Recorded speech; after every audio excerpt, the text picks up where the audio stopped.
요한계시록 19장 1절부터 10절 저와 여러분이 교독합니다. 이 일 후에 내가 들으니 하늘에 허다한 무리의 큰 음성 같은 것이 있어 이르되 할렐루야! 구원과 영광과 능력이 우리 하나님께 있도다.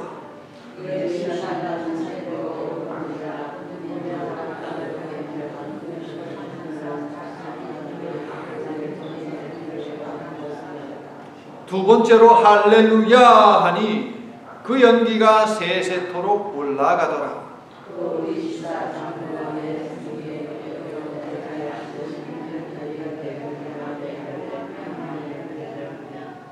보좌에서 음성이 나서 이르되 하나님의 종들 곧 그를 경외하는 너희들아 작은 자나 큰 자나 다 우리 하나님께 찬송하라 하더라.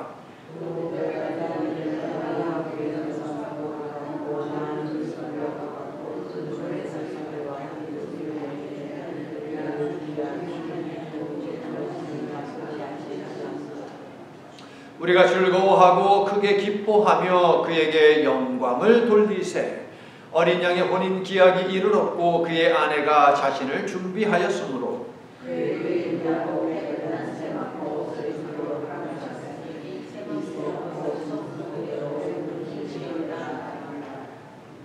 천사가 내게 말하기를 기록하라. 어린 양의 혼인잔치에 청함을 받은 자들은 복이 있도다 하고 또 내게 말하되 이것은 하나님의 참되신 말씀이라 하기로.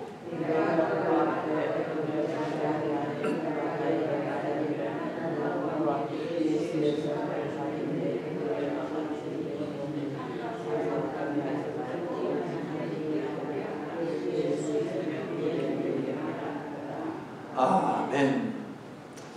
안녕하세요. 안녕하세요. 안녕하세요.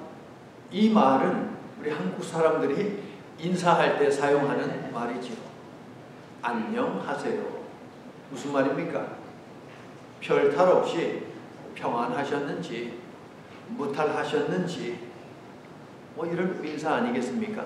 그런데 우리가 안녕하세요 할 때마다 정말 무탈했는지 별일이 없었는지 평안했는지 그걸 다 담아가지고 안녕하세요 하지는 않지요. 보통 그 영어로 하이 하듯이 그냥 애들끼리 뭐 안녕 하듯이 그렇게 인사하는 것이 안녕하세요가 아닌가 하는 생각을 해봅니다. 교회에서 사용하는 단어들 중에 아마 이 단어를 가장 많이 사용할 것입니다. 할렐루야, 아멘. 그러면 아멘은 뭐고 할렐루야는 뭡니까? 아멘, 히브리어이죠. 구약성경 언어입니다. 신약에서도 아멘 그대로 히브리어를 가져다가 사용을 하고 있습니다. 자, 모든 사람에게 언어 습관이라는 것이 있습니다. 늘 하는 말투, 사용하는 단어를 사용하는데 우리 예수님에게도 언어 습관이 있었을까요? 있었습니다. 진실로 진실로 내가 너희에게 이르노니 이 말씀 맞죠? 예수님 말씀하실 때 이 말 정말 많이 하셨어요. 진실로 진실로 내가 너희에게 말하노니. 재밌는 것은 복음서에서는 대부분 진실로 내가 너에게 혹은 너희에게 이른다 하면서 진실로를 한번 사용하는데 요한은 진실이라는 단어를 되게 좋아하거든요. 진리의 영, 진실 똑같은 단어거든요. 그래서 요한은요 두 번 해요. 요한복음을 보게 되면 예수님이 내가 진실로 진실로 너희에게 말한다. 이게 예수님의 언어 습관이었습니다. 아멘, 아멘, 레고 소이. 아멘, 아멘, 아멘. 이게 바로 진실로예요. 예수님의 언어 습관. 말씀하실 때 보게 되면 아멘, 아멘, 레고 휘민이라고 예수님이 자주 말씀하세요. 진실로 진실로 내가 너희에게 말한다 라는 것이거든요. 자, 그럼 답을 찾았습니다. 아멘은 무슨 뜻이죠? 진실로. 진실로라는 뜻이 아멘이에요. 그런데 이 아멘이 앞에서 아멘하고 사용하면 진실로 이렇게 되는데 얘기 중에 끝에 이렇게 아멘 할 때는 무슨 뜻일까요? So let it be.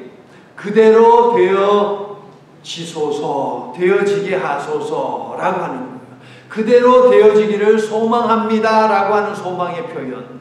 그러니까 여러분이 말씀이 선포될 때에 아멘 하지 않습니까? 그대로 나에게 되어지기를 소망합니다 라는 것이고, 두 번째는 뭐냐면 그대로 나에게 이루어질 줄로 믿습니다 라고 하는 믿음의 표현이에요. 아멘은 소망의 표현이다. 아멘은 믿음의 표현이다. 그렇게 되어지기를 소망하고 믿으면서 내가 얘기하는 것, 이것이 아멘이다. 그러니 말씀이 선포될 때에 아멘 해야겠어요? 안 해야겠어요? 아멘을 해야겠죠. 진실로 내 삶 가운데 그대로 이루어지기를 소망하며 그대로 이루어지기를 믿습니다 라고 하면서 여러분의 존재 저 생명, 믿음 저 밑 저 뿌리에서부터 솟아나오는 그 아멘으로 할 때마다 아멘에 따른 여러분의 고백 그대로 되어지게 될 줄로 믿습니다. 자, 아멘은 그렇고 할렐루야는 또 뭡니까? 할렐루야. 수호가요, 어디서 십자가를 하나 얻었다고요? 십자가를 하나 딱 얻어가지고 지금 한국에 가 있잖아요.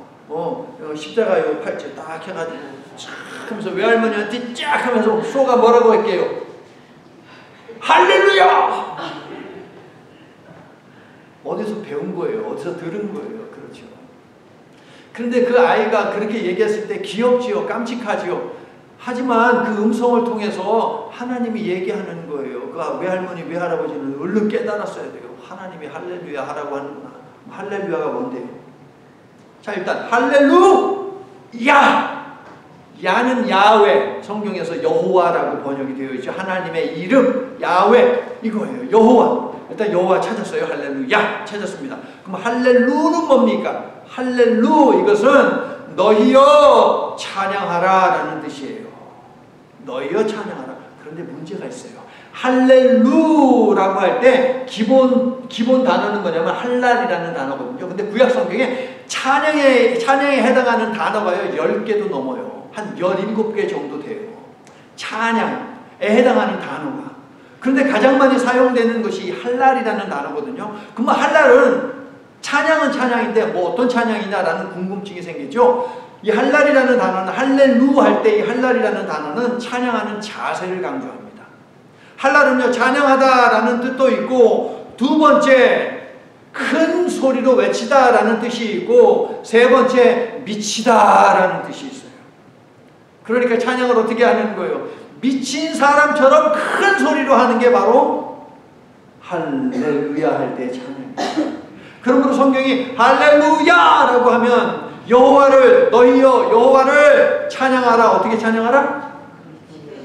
미친 사람처럼 큰 소리로 하라는 거예요. 그러니까는 찬양 부를 때에 찬양 안 하고 두리번 거리고 아니면 아래 쳐다보고 찬양 안 하면 되는 거예요, 안 되는 거예요? 안 되지요. 오늘 설교 제목이 뭐예요?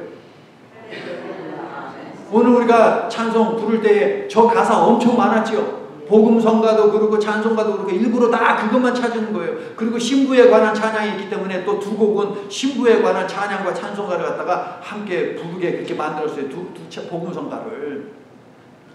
할렐루야 너희여 여호와를 큰 소리로 미친 듯이 찬양해라. 꼭 그렇게 찬양하시기를 예수님의 이름으로 축원합니다. 자, 오늘 본문은 이렇게 시작합니다. 이 일 후에 어떤 일을 이야기하는 것일까요? 18장에서 벌어진 일인데요. 바벨론이 1시간 안에 망한다라는 예고가 있었고, 예고한 대로 바벨론이 진짜 1시간 안에 망했어요. 그런데 어떻게 망했느냐? 폭망.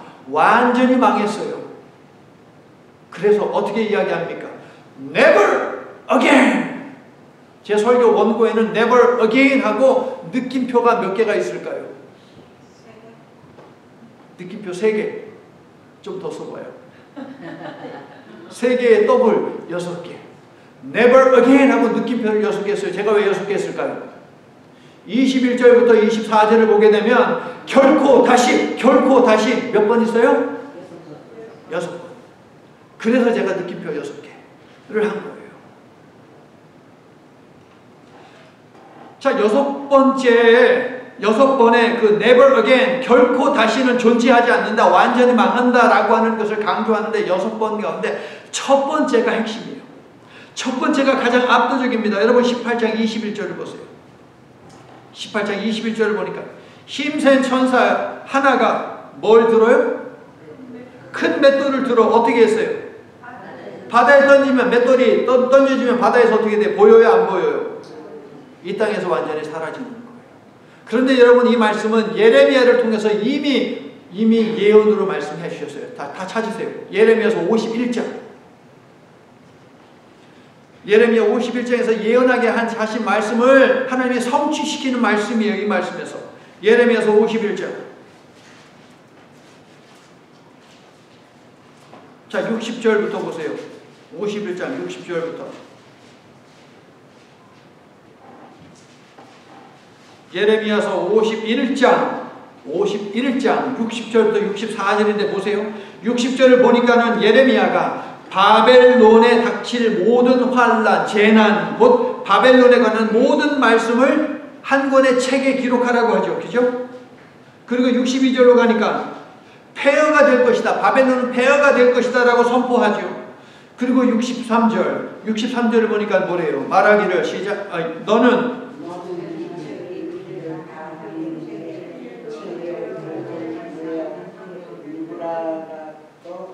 자, 이 시대 속에서 돌에 메어라라고 하는 것은 맷돌을 이야기하는 거예요. 맷돌에다가 이 책을 묶어가지고서 어떻게 해라? 물속에다가 던져버려라. 그럼 어떻게 돼요? 책이 없어지네? 돌도 없어지고 책이 없어지네? 책에 뭐라고 썼어요? 바벨론의 재난, 바벨론의 폐허, 바벨론에 관한 모든 것, 이것을 적어서 물속에 넣어서 어떻게 된다는 거예요? 바벨론은 사라진다. 역사 속에서 사라진다. 64절을 보니까 어떻게 나와요? 몰락한 바벨론이 다시 never again, 다시는 일어서지 못하게 만들겠다라는 거예요. 오늘 말씀에 대한 성취인 것입니다. 하늘에서 들린 음성은 의기양양하고 기세등등한 바벨론이 한 시간 안에, 즉 순식간에 망한 사건에 관해 이야기해 준 후에 이렇게 촉구하고 있어요. 오늘 본문 돌아오셔서 18장 20절을 보세요. 18장 20절 읽어주세요. 18장 20절 시작. 자, 잠깐만요. 그로 말미암아, 그게 뭔데요? 바벨론이 멸망한 거예요. 바벨론이 멸망한 것으로 말미암아 뭐 하래요? 계속 읽으세요.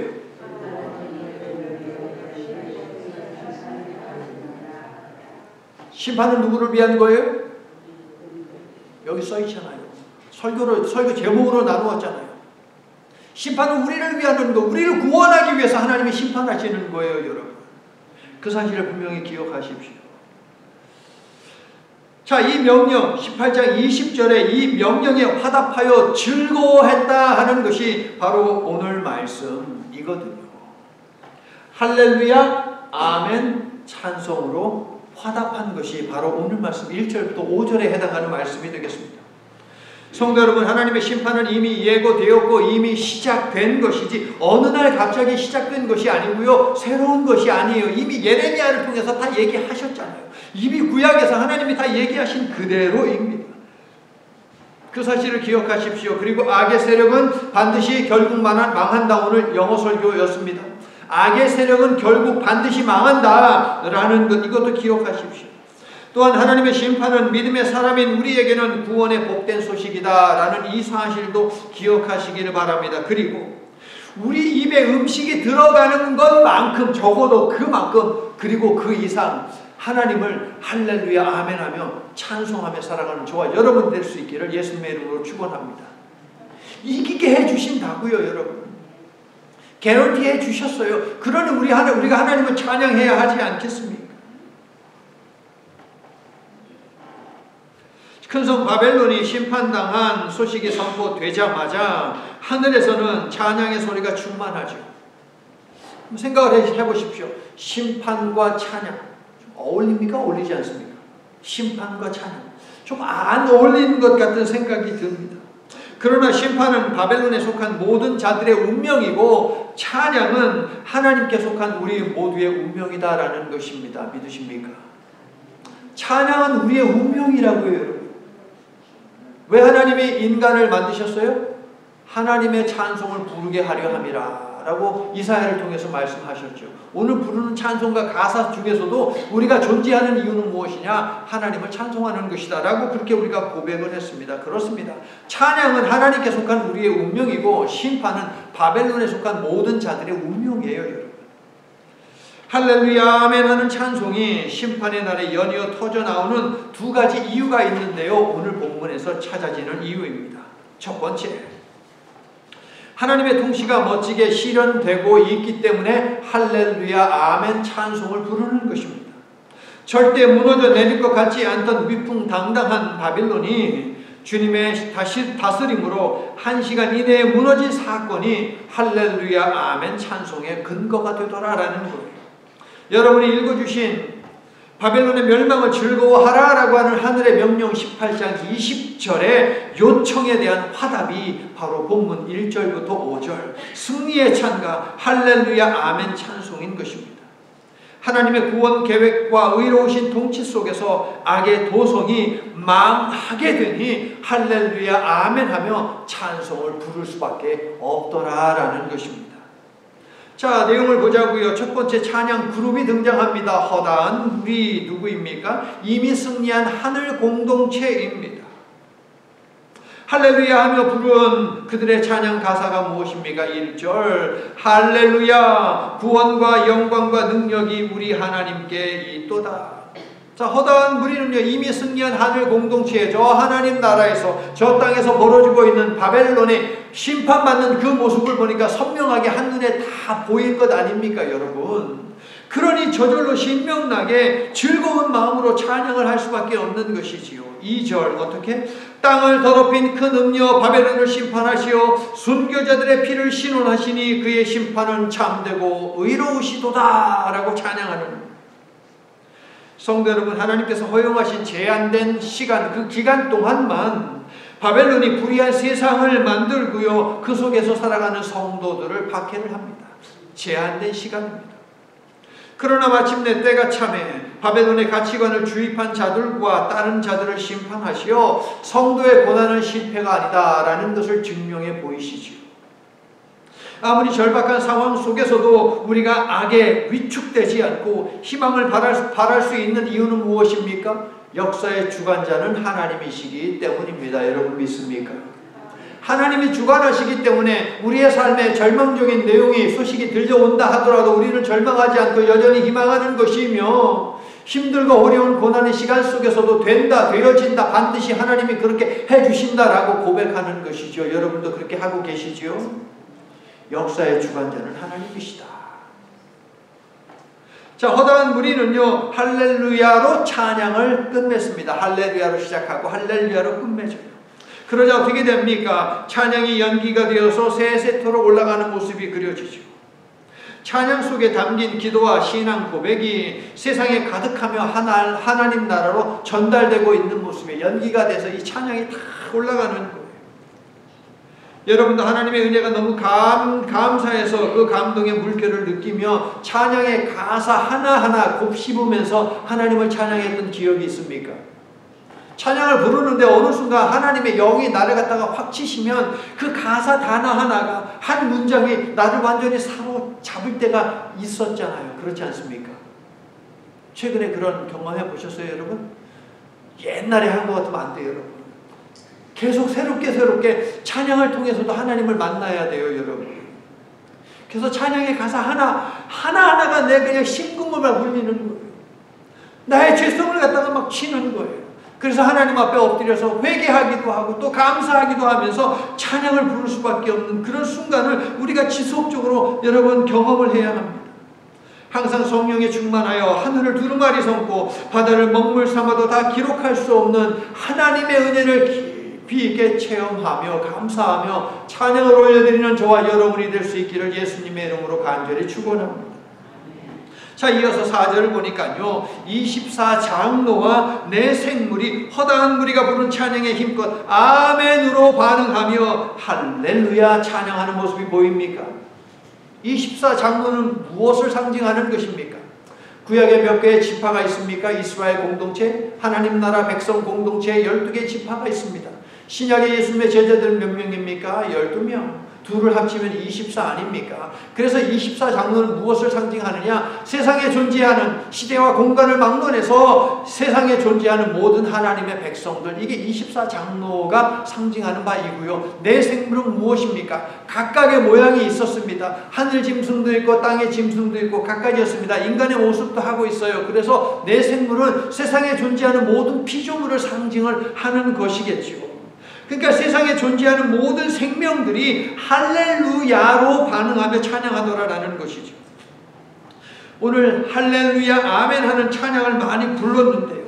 여러분의 목소리도 이 할렐루야 아멘 찬양에 포함을 시키지 않았습니까? 그러므로 오늘 예배에 잘 나왔다 잘못 나왔다? 잘 나왔다. 우리 최미연 자매님 잘 오셨어요. 자매님의 목소리를 이 찬양에다가 딱 담았잖아요. 이게 얼마나 복된 것입니까, 여러분? 특별히 오늘은 더더욱 그렇다. 또 다음 주에 안 나온다 생각하지 마시고. 자, 요한계시록 첫 시간에 요한계시록의 주제는 뭐라고 말씀을 드렸습니까? 고난이 있어도 절망은 없다. 이게 요한계시록이 우리에게 전해주고자 하는 말씀이에요. 고난이 있어도, 맞아요. 저의 삶에도 고난이 있고 여러분의 삶에도 고난은 있어요. 그렇죠. 그러나 절망은 없다는 거예요. 왜냐하면 절망스러운 것을 희망으로 바꿔주시는 그분이 우리로 하여금 반드시 이기게 하시기 때문에 믿습니까? 그 이야기를 하는 거예요. 요한계시록은. 너희는 반드시 이긴다. 그러므로 절망이 너희의 끝이 아니야. 희망이 성취가 된다는 것을 알려주죠. 자, 성도에게 고난이 있는 이유는 무엇입니까? 예수님 말씀하셨지요. 세상이 너희를 미워하기 때문에 너희가 고난을 받는다. 그런데 기억해. 세상이 너희를 미워하는 것은 세상이 나를 미워하기 때문이야. 무슨 이야기예요? 우리가 예수님을 믿기 때문에, 예수님을 믿는 우리이기 때문에 세상이 우리를 박해하는 거예요. 우리를 비난하고 정죄하는 것입니다. 세상이 아무리 그래봤자 우리는 의롭게 된 존재들 아닙니까, 여러분? 아멘. 세상이 아무리 그래봤자 아무 소용없어요. 세상은 우리가 구원받은 하나님의 백성이기 때문에 예수님이 주고자 이 땅에 오신 목적인 바로 그 구원을 받은 사람이고 그 구원을 전하는 사람들이기 때문에 세상이 우리를 미워하여 우리에게 고난의 시간이 있는 거예요. 우리를 뒤흔드는 거예요. 그 구원을 잃어버리게 하기 위해서. 기억하십시오. 한번 구원받았다고 그것이 끝이 아닙니다. 바울은 이야기합니다. 너희 구원을 이루라. 바울도 구원을 이루어가는 과정 속에 사는 사람으로 스스로를 그렇게 표현을 하였습니다. 이렇게 진행형 동사로 그렇게 그는 묘사를 하고 있거든요. 세상이 미워하는 성도에게 고난이 있어도 절망이 없는 이유는 무엇이냐? 하나님이 반드시 이기게 하실 것이기 때문입니다. 여러분 믿습니까?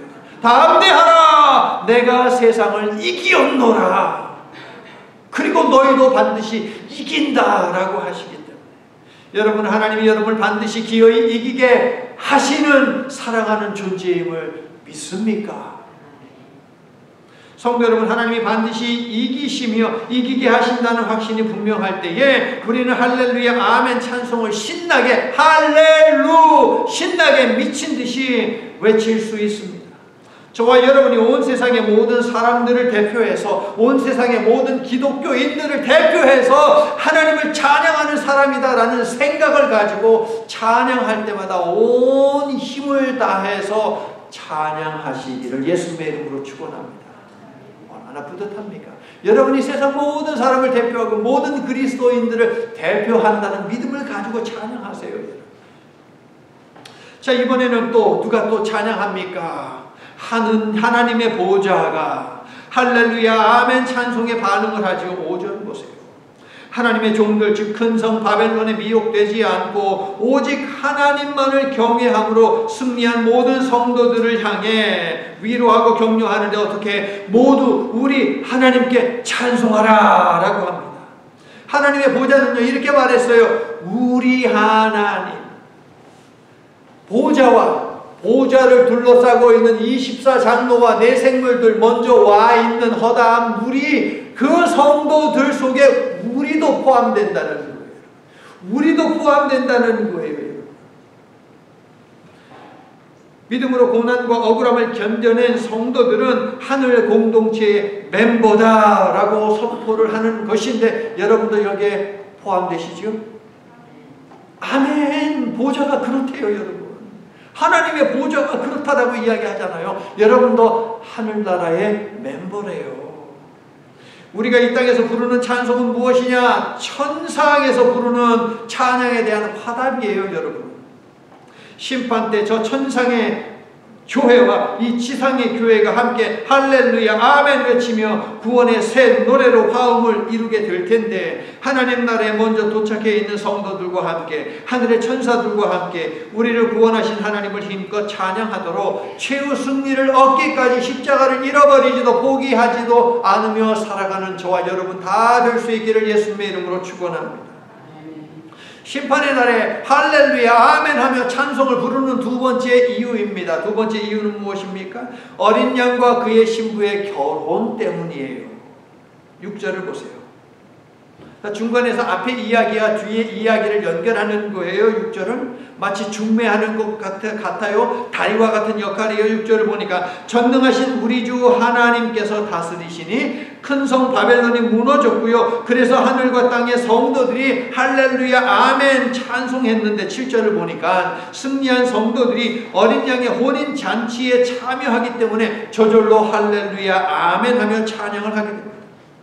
오늘 예배 나오신 여러분은 정말 예배에 잘 참석을 하셨습니다. 왜냐하면 예수께서 여러분을 향해 오 나의 사랑 나의 신부여 라고 말씀을 하고 계시거든요.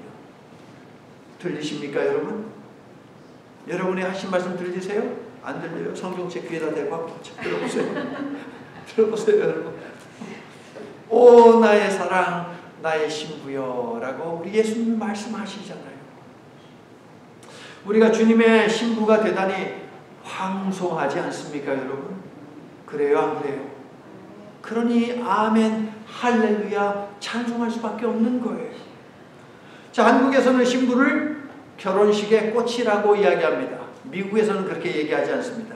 한국에서는 결혼식의 꽃은 신부다라고 이야기를 하는데요.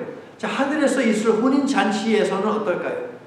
결혼식의 꽃이 신부일까요? 어떤 책을 봐도 7절부터 9절에 있는 이 내용의 제목은 어린 양의 혼인잔치라고 이야기하지 어린 양의 신부의 혼인잔치라고 이야기하지 않습니다.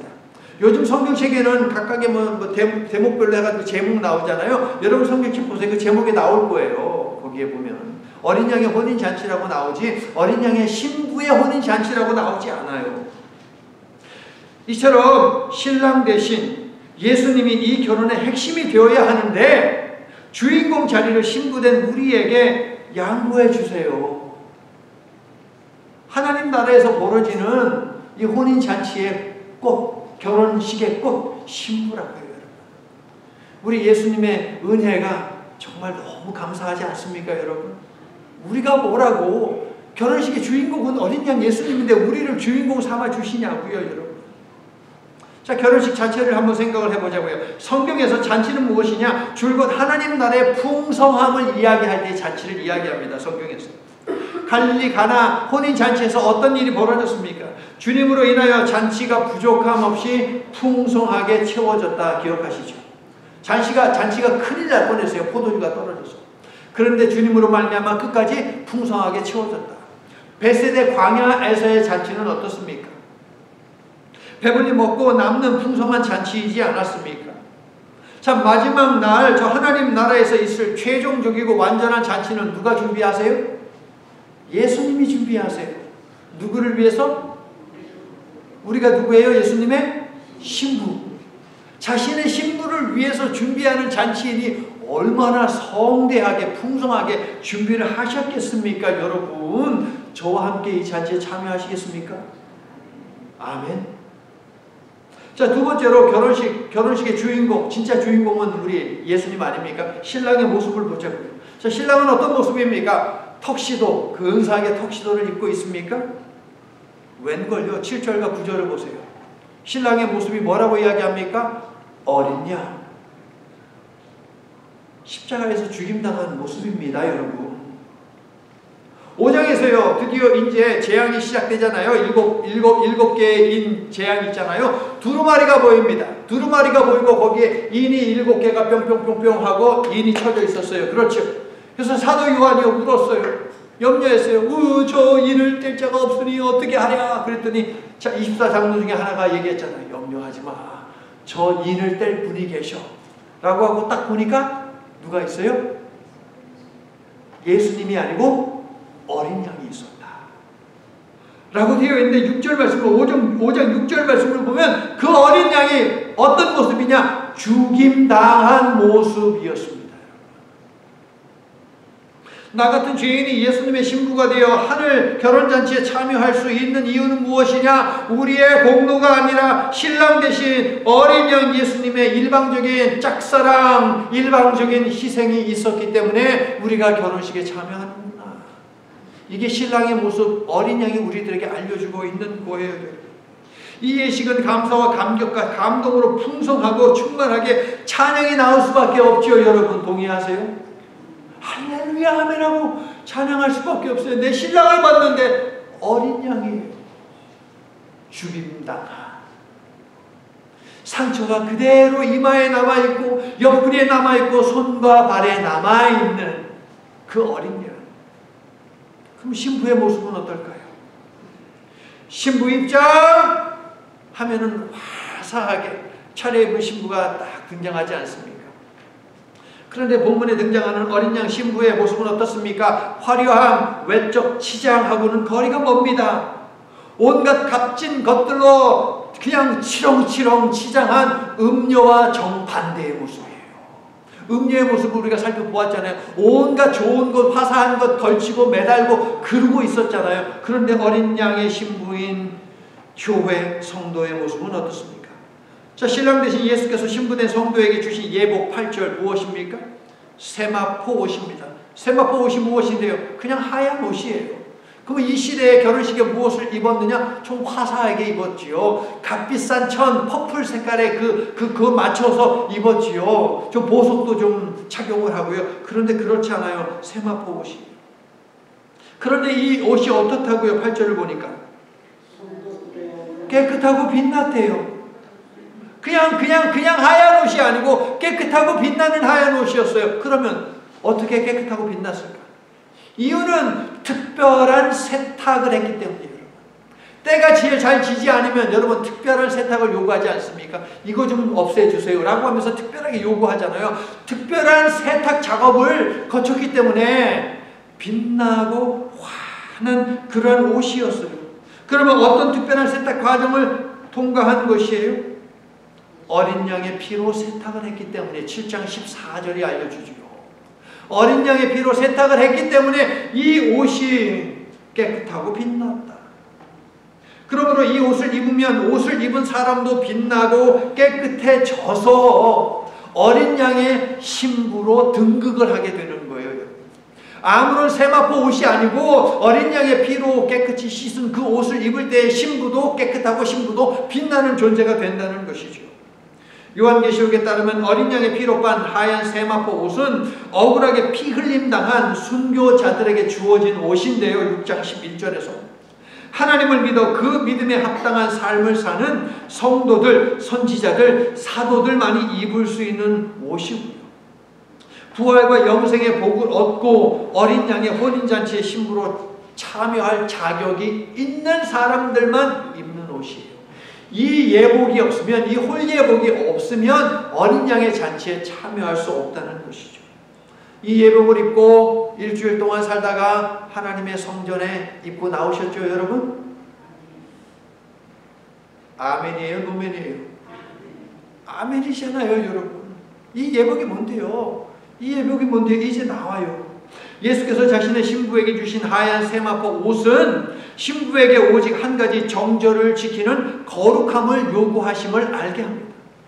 부부는 일심동체라고 하지 않았습니까? 신랑 대신 예수께서 거룩하시니 신부된 교회도 성도도 거룩해야 마땅하지 않겠습니까?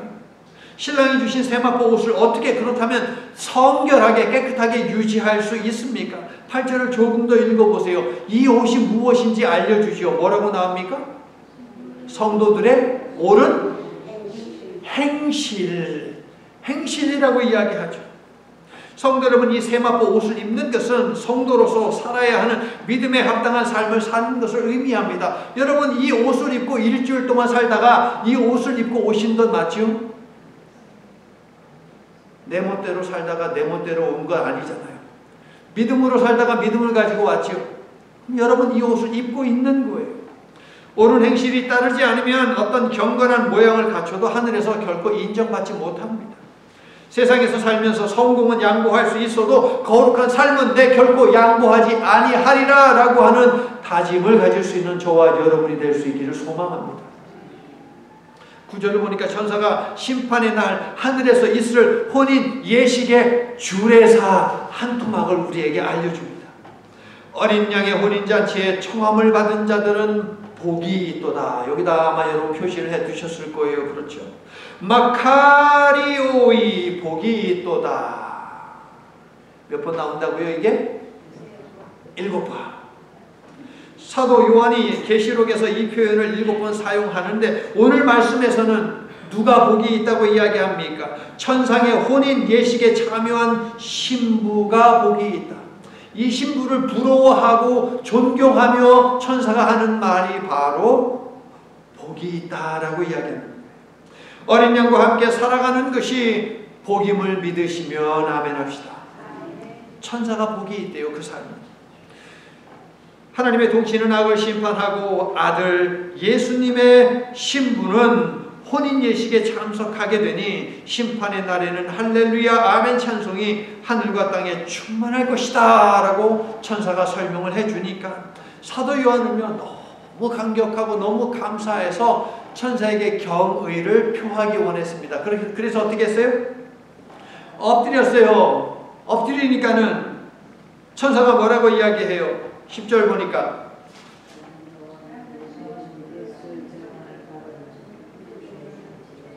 절하래요? 절하지 말래요?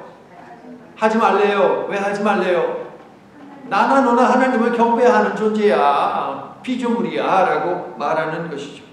자, 그런데 10절 끝부분이 아마 이해가 안 갈 것입니다. 10절 끝부분에 뭐라고 되어 있어요?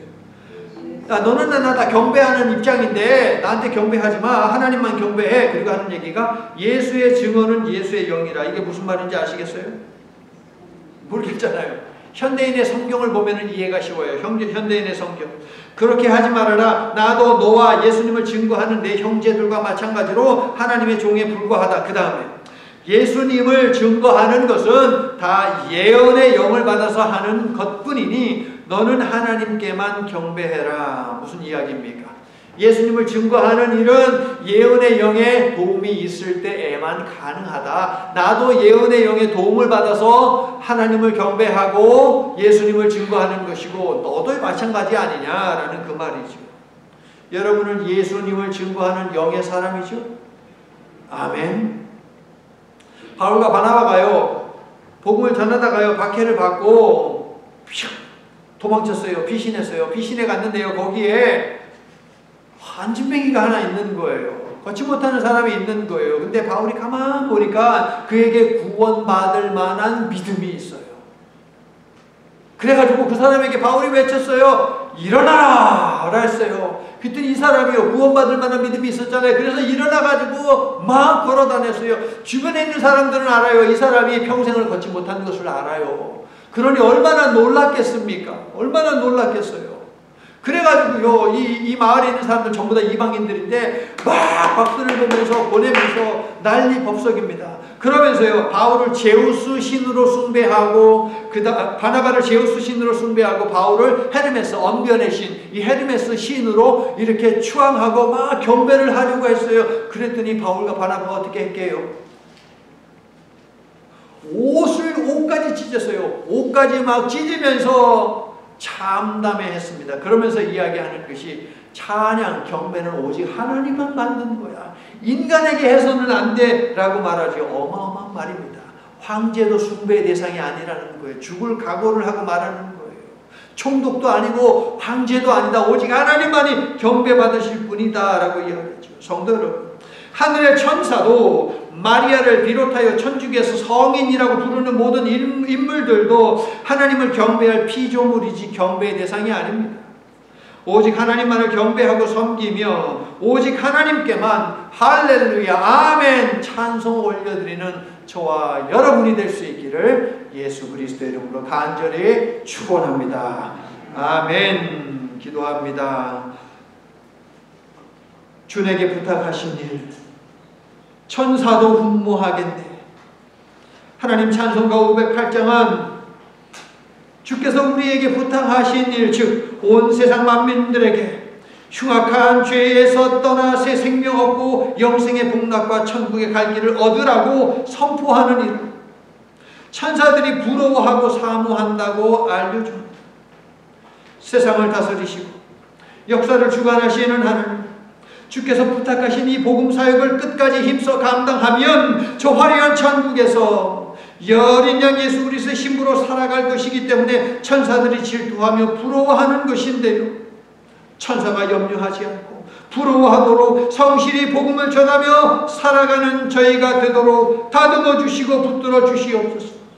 신부된 성도들에게 주신 혼인 예복인 성도들의 옳은 행실은 도덕적으로 흠이 없는 것을 의미하는 것이 아니라 믿음으로 받은 은혜를 잘 간직하고 받은 은혜를 힘써 나누며 사는 것임을 기억하며 은혜에 합당한 열매를 맺으며 살도록 주님 도와주시옵소서. 그렇게 할렐루야 아멘 찬송하며 하나님 나라로 정진해 나아감이 있는 우리 모두가 될 수 있도록 붙드시고 인도해 주옵소서. 예수님 이름으로 기도드립니다. 아멘. 이제는 찬송받기에 합당하신 하나님 아버지의 신실하신 사랑과 모든 이름 위에 뛰어난 이름으로 이 땅에 오시어 만유의 찬송을 받으시는 예수 그리스도의 한결같으신 은혜와 하나님의 의로우신 통치를 찬양하게 하시고 예수님과 교회의 승리를 찬양하게 하시는 성령님의 지혜와 능력이 우리가 이 땅에서 숨쉬며 존재하는 이유는 삼위일체 하나님을 찬양하는 일임을 분명히 기억하고 기쁠 때나 슬플 때, 평안할 때나 불안할 때 모든 순간에 하나님을 찬양할 모든 그리스도의 신부들 위해 이제로부터 영원토록 함께해 주시옵기를 간절히 축원하옵나이다. 아멘.